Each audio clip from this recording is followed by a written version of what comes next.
Okey, boleh mula.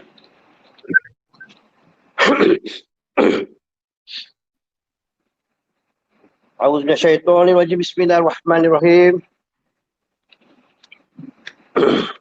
Alhamdulillahirabbil alamin. Wassalatu wassalamu sayyidina Muhammadin israfil mursalin wa ala alihi wa sahbihi ajmain. Amma ba'd. Assalamualaikum warahmatullahi wabarakatuh. Ya Allah, ya Rahman, ya Rahim, ya Karim, ya Latif, ya Razzaq, ya Wahhab, ya Zajal, ya Ikram. Allahu Akbar, Allahu Akbar, Allahu Akbar. Terlebih dahulu kita hadiahkan pada Al-Fatihah Umul Kitab untuk memberkati program santai kita hari ini. Al-Fatihah. A'udzu minasyaitonir rajim. Bismillahirrahmanirrahim. Alhamdulillahirabbil arrahmanirrahim. Maliki yaumiddin. Iyyaka na'budu wa iyyaka nasta'in. Ihdinas siratal mustaqim. Siratal ladzina an'amta 'alaihim ghairil maghdubi 'alaihim waladdallin. Amin amin. Amin. Assalamualaikum semua. Pada petang Jumaat yang mulia ini, saya ingin kenalkan diri saya. Nama penuh, nama panjang saya Suhaimi bin Arifin. Jadi nama pendek, short form, Ayah Tommy. Tommy pun boleh lah. Jadi saya memperkenalkan diri saya Tommy selaku pengerusi ataupun pengasas ataupun presiden Pertubuhan Khazanah Alam dan Mistika Malaysia. Short form dia Kadam. Pertubuhan Kadam. Jadi pada petang ini Tommy ingin memberi sedikit perkongsian ilmu dan pengalaman bersama tetamu jemputan kita, ahli panel kita yang berbahagia, Tuan Guru Al-Fadil, Ustaz Haji M. Kamarul Arifin daripada Pusat Perawatan Al-Baqarah. Nama pun bin pun sama, Arifin bapak dia sama. Jadi bukan pribadi lah, mak lain bapak lain. Jadi saya ingin memberi sikit mukadimah. Tujuan kita buat live ni sebagai perkongsian pada semua penonton yang sedang mengikuti rancangan ini, kita panggil sembang santai lah, borak kopi tiam, di TV Tommy Pertubuhan Kadam MHI, short form Mistik hari ini. Lebih kurang macam Malaysia hari inilah, terima dong. Jadi share ilmu berkenaan dengan apa itu mistik. Sebab ramai orang kurang faham alam mistik, alam gaib, alam bunian, alam sebelah, paranormal, spiritual, itu tenaga dalam, tenaga batin, itu semua benda-benda gaib. Jadi diharap semua penonton bolehlah dapat memberi kerjasama dalam dapat bolehlah ni kan, insyaAllah bagi perkongsian ilmu. Sebelum pertubuhan Kadam, telah banyak liku-liku dan cabaran yang didapi. Perjumpaan demi perjumpaan diadakan. Akhirnya kita berjaya juga mendaftarkan dan mendapat kelulusan pejabat pendaftar pertubuhan ROS atas nama Pertubuhan Khazanah Alam dan Dunia Mistika Malaysia, short formnya Kadam. Kami berharap dengan pertubuhan ini kita semua dapat berganding bahu dan bekerjasama dalam menjayakan setiap program yang dirancang. Antara tujuan pertubuhan Kadam adalah seperti berikut. Yang pertama, kami menghimpunkan peminat, pemilik dan penjual barangan khazanah dan kebudayaan seperti harta pusaka, barang-barang antik, yang barang-barang antik ni boleh dikatakan dia yang barang-barang lama ni, pusaka yang orang zaman dulu kata dia perlu mistik lah. Di bawah satu pertubuhan yang berdaftar. satu-satunya pertubuhan yang berdaftar di Malaysia ini, di negara ini adalah Pertubuhan Kadam. Kebanyakan orang-orang yang berkecimpung dalam bidang mistik ni, diorang bergerak Long Ranger. Long Ranger. Bersama jemaah-jemaah mereka. Jadi, kedua, memberi pendedahan kepada ahli-ahli atau jemaah-jemaah asnya orang-orang awam, amnya, supaya mematuhi dan menghormati kedaulatan undang-undang perlembagaan beraja dalam segala urusan ataupun program. Ketiga, memberi pendedahan kepada ahli akan kepentingan dalam memelihara khazanah alam dan mistika dari satu generasi ke generasi. Keempat, mengurus, menyelia ahli supaya tidak berlaku hal yang bercanggah dengan undang-undang negara serta tidak melanggar syariat Islam dalam segala urusan, baik memiliki maupun jual beli atau menyimpan barangan khazanah alam dan mistika. Maksudnya barang-barang pusaka yang antik lah. Kelima, menjadi satu-satunya pertubuhan platform yang berdaftar yang dapat bekerjasama dengan semua pihak, baik persendirian, pihak swasta dan pihak kerajaan dalam menjaga dan mengurus menyelia khazanah alam dan mistika. Semoga program ataupun pertubuhan Kadam ini menjadi pencetus kepada kejayaan program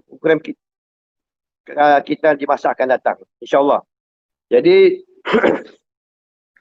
itulah sedikit mukadimah yang saya beri rungkaikan. Sebab alam mistik ni ramai orang yang tidak faham. Dia orang main langgar je. Dia orang jadikan mistik ni satu pendapatan tetap. Nak cepat kaya. Tak ikut syarat ataupun SOP. 90% rakyat-rakyat di Malaysia, baik berbagai bangsa lah kan, Cina, Melayu, India, dia orang main mistik ni tidak ikut SOP.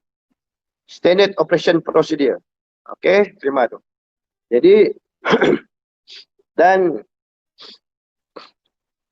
dalam semua urusan ataupun program yang diuruskan oleh Pertubuhan Kadam, kita mengatur pemilik, pembeli, penjual dan juga tukang ataupun guru proses. Jadi tersembunyi tu kira mistik lah. Barang yang berkeindahan. Jadi kebanyakan ramai orang tak tahu. Dia dapat barang je, dia tidak ikut SOP.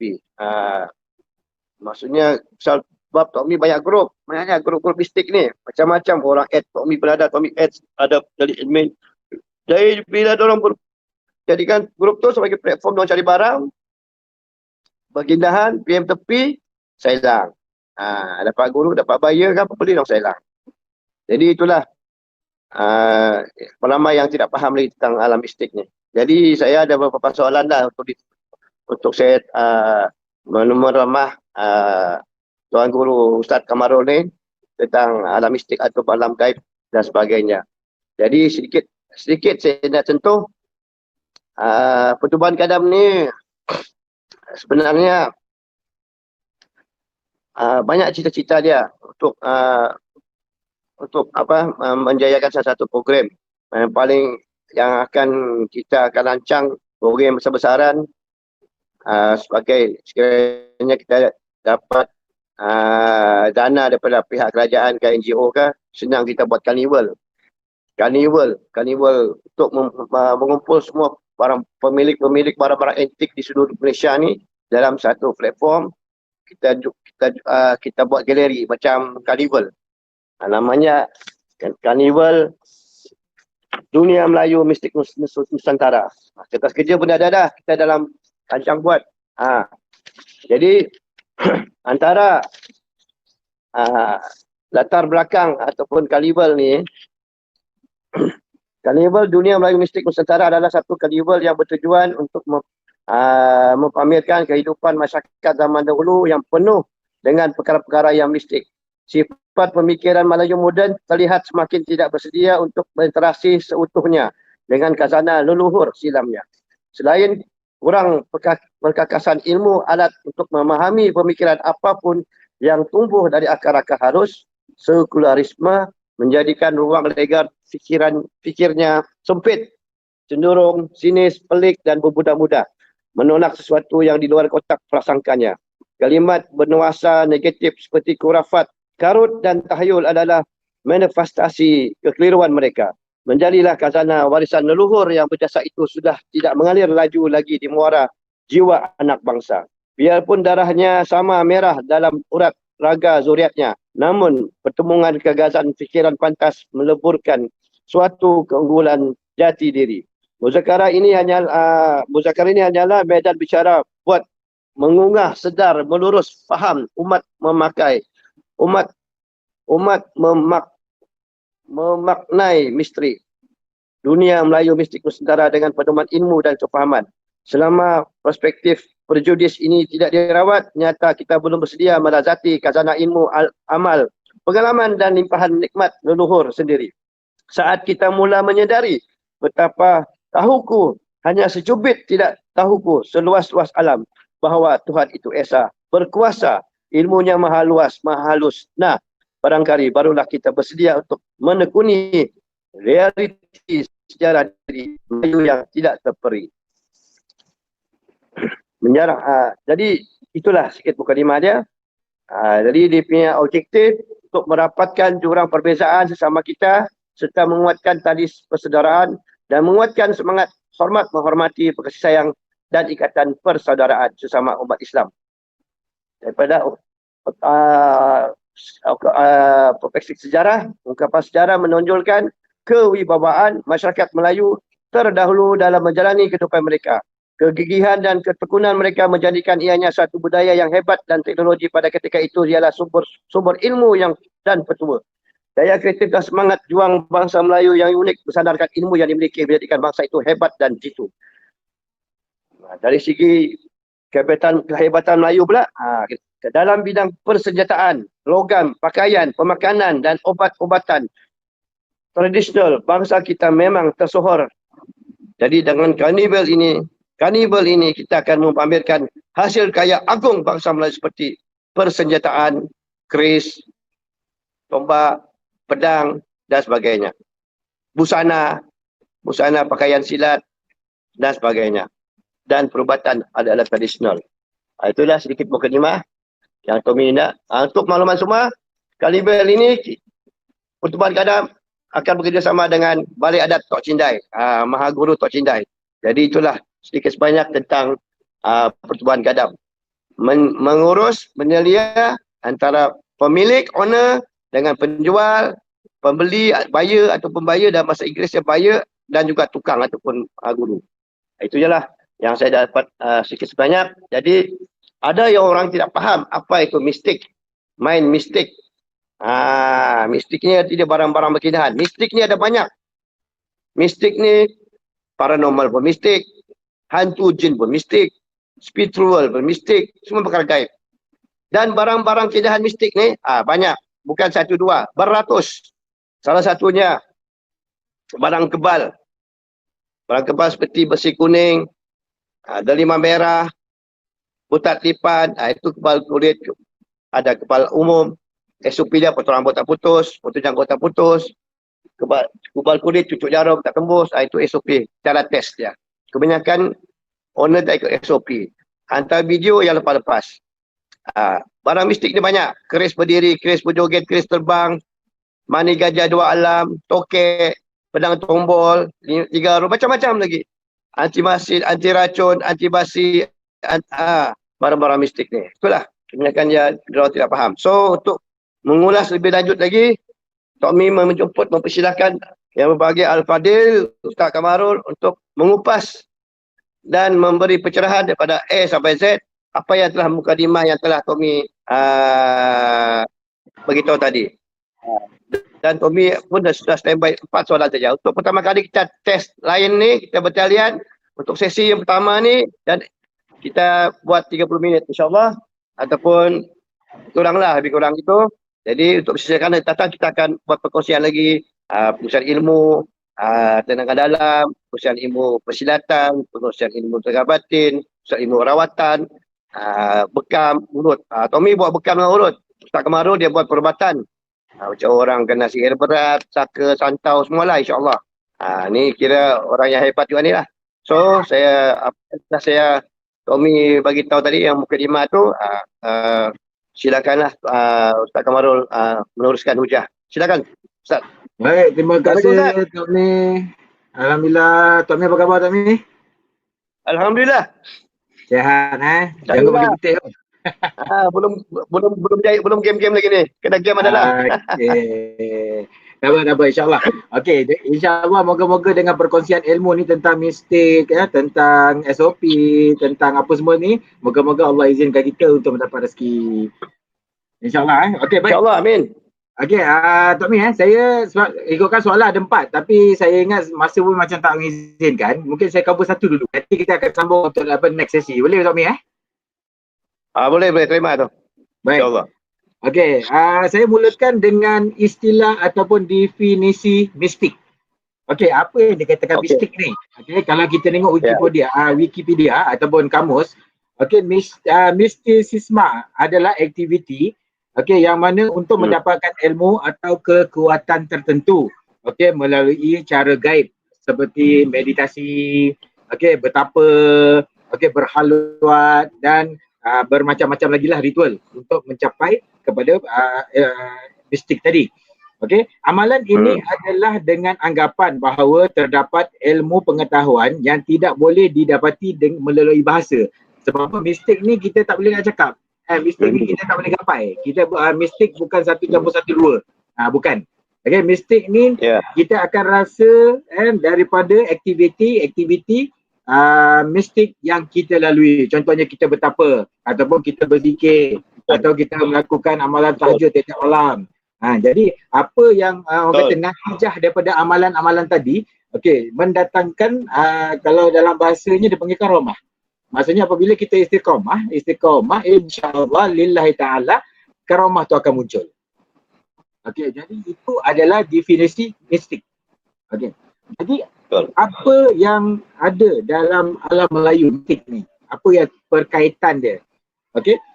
Aktiviti mistik yang dapat dikesan dalam masyarakat Melayu dulu dan sekarang adalah pertama pertapaan, yang kedua berhaluan. Ini biasa kita dengar. Yang ada setengah orang kata dia pergi bertapa masuk gua lah, ada setengah dah menjalani tarikat dengan berhaluan, suluk dan sebagainya. Dia macam itu. Dan ini memang sangat sinonim dengan alam Melayu. Daripada dulu sampai sekarang. Sebab tu kalau kita biasa dengar orang kata daulat tuanku. Dari mana datang daulat dia? Sebenarnya daripada pertapaan, daripada halwa, daripada amalan-amalan. Yang mana daulat itu adalah boleh dikatakan karamah. Yang orang-orang dulu, sultan-sultan dulu adalah orang yang beriman. Dia orang memegang agama Islam dan syariat untuk mentadbir satu negara. Sebab tu sultan dulu-dulu semua majoriti berdaulat. Betul. Kita petapkan sikit pertapaan. Apa yang dimaksudkan pertapaan? Pertapaan adalah aktiviti iaitu menyisihkan diri dari ke tempat yang sunyi. Biasanya ada ritual-ritual khusus macam tak makan, tak minum, parti geni, puasa, memutih dan sebagainya.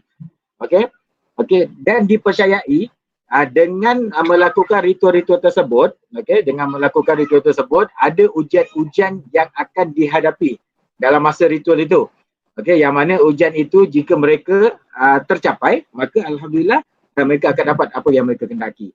Begitu juga dengan berhaluan. Jadi berhaluan ni pula dalam kamus dewan bermaksud mengasingkan diri ke tempat yang sunyi untuk bertafakur. Maksudnya kita pergi cari tempat yang tak ada manusia, sunyi, tiada bising, hirup pikuk apa semua, dan di situ kita bersemedi. Kalau bahasa Indonesia selalunya cakap semedi. Maksudnya dia hanya diri dia dengan Allah. Itu yang dikatakan halwat. Yang mana halwat ni Rasulullah sendiri pun berhalwat di Gua Hira. Dan para pengamal tarikat, dia orang selalu berhalwat, suluk dan sebagainya. Itu yang sinonim. Sinonim dalam dunia Melayu. Dari dulu sampai sekarang. Maksudnya mistik ni memang tak boleh dipisahkan dengan Melayu. Sebab apa, kalau kita tahu Melayu ni sebenarnya adalah satu Nusantara. Okay, yang termasuk Indonesia, termasuk dengan Thailand, termasuk dengan Filipin, termasuk Filipin, Malaysia, Tanah Melayu. Ini semua dipanggil Nusantara. Kan? Jadi memang berbagai-bagai mistik dan ilmu yang ada dalam dunia alam Melayu. Okey, itu sedikit tentang mistik dan alam Melayu. Okey, sikit lagi kita ada 5 minit je lagi. Okey, last. Okey, sekarang ni kita fokuskan kepada kuasa mistik yang ada kepada barang-barang purba ataupun senjata-senjata lama. Okey, macam mana benda tu boleh berlaku? Okey, kalau kita nak main dengan benda-benda ni, kalau kita tak faham, itu yang menyebabkan kita punya akidah boleh lari. Okey, kan? Kita yakin dengan jin, okey, menyebabkan akidah kita lari. Sebab tu kita buat perkongsian ni. Supaya siapa-siapa yang berminat dalam dunia mistik kan perlu ada ilmu ni supaya akidah tak lari. Itu tujuan kita. Betul lah Tommy Itu yang dinamakan apakah itu urusan mistik. Urusan mistik ni yang lebih orang ketahui urusan mahar, jual beli dan juga mohon rezeki proses. Okey. Baik. Betul. Macam mana barang-barang senjata ataupun pusaka-pusaka lama ada kuasa mistik ataupun ada energi mistik. Okey, sebenarnya orang dulu ni zaman-zaman orang kata zaman-zaman Hang Tuah dan sebelumnya, dia orang ni semua teknologi sangat hebat. Okey, yang mana untuk mewujudkan satu senjata, kita ambil contoh keris cukup. Bukan dalam masa satu. Kadang-kadang boleh makan tahun untuk menyiapkan satu keris. Kerana apa?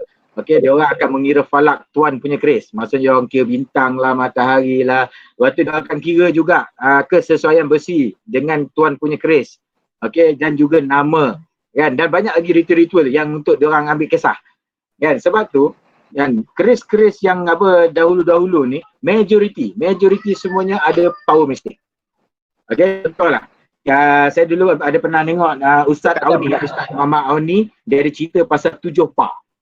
Okey, pembuatan keris dulu-dulu dia orang kalau keris tu power kan, selalunya dia akan ada konsep 7 pa. Apa itu pa? 7 barang besi yang patah. Maksudnya, satu bilah keris itu, dia akan ambil 7 jenis besi yang patah, 7 jenis besi benda yang patah, kan, dicairkan, digabungkan dan membentukkan satu keris. Okey, apa pa tu? Maksudnya, pa pertama patah, yang kedua adalah perkara, bahan-bahan yang bermula pa. Contohnya paku, pahat, pending, parang, dia ada 7, saya terlupa dia punya tu lah, tapi semua je pa. Jadi, cuba bayangkan, nak dapatkan bahan-bahan ini, contoh parang yang patah, lepas tu dengan syarat pula nak dapatkan itu tak boleh setempat. Contohnya parang patah ada dekat Selangor. Okey, lepas tu pahat patah kena ambil dekat Johor. Dia tak boleh setempat. Sebab tu kenapa salah satu sebab barang-barang purba, barang-barang pusaka-pusaka lama, terutamanya keris ataupun senjata, kan, dia ada power mistis, ada energi mistis. Itu sebenarnya. Okey. Jadi dalam apa yang selalu kita buat selama ni, contohnya kita mohon rezeki apa semua, sebenarnya benda tu kita kena faham supaya landasan kita tak lari, kan. Tapi insyaAllah untuk SOP tentang proses ke apa ke, kita akan pergi ke sesi seterusnya. Jadi hari ni saya sempat cover sebab masa kita sangat singkat. Okay, jadi saya sempat cover tentang mistik. Okey, mistik. Okey, yang kedua adalah mistik dan alam Melayu, dan yang ketiga kenapa bahan-bahan pusaka boleh ada energi mistis. Jadi itu je Datuk ni penerangan sedikit daripada saya. Semoga bermanfaat. Okey, silakan Datuk Mi sambung. Yalah, semoga apa yang dikongsikan tu mendapat manfaatnya lah. Sebab perkara-perkara yang berenergi tu biasa orang panggil dia ada kuasa gaib, artinya barang tu berkadap. Itu yang jadi orang jadi taksub, ada yang orang kadang tidak faham, kan. Itulah Betul. tentang so untuk sesi selanjutnya kita akan sambung, bagi orang suspend dulu. Nanti kalau kita habiskan nanti dah tak suspend kan, banyak lagi kita nak kupas ni. Betul. Dari segi SOP macam-macam lah. Kenapa selalu gagal, di mana orang lain boleh berjaya, kenapa kita tak boleh berjaya. Kita kena pegang satu prinsip. Di sekolah dulu pun ada mengatakan usaha tangga kejayaan, di samping berdoa, tawakal dan sebagainya. InsyaAllah. So, inilah untuk pengkongsian kepada sesiapa Yang ada sedang menonton, pastikan like and subscribe YouTube channel Tokmi TV Pertubuhan Gadam MHI Mistik hari ini. Usah disibui hidup anda dengan misteri. Terima tu layan. Okey, baik. Okey, baik. Sampai jumpa lagi. Assalamualaikum warahmatullahi wabarakatuh. Assalamualaikum warahmatullahi wabarakatuh. Waalaikumsalam warahmatullahi wabarakatuh.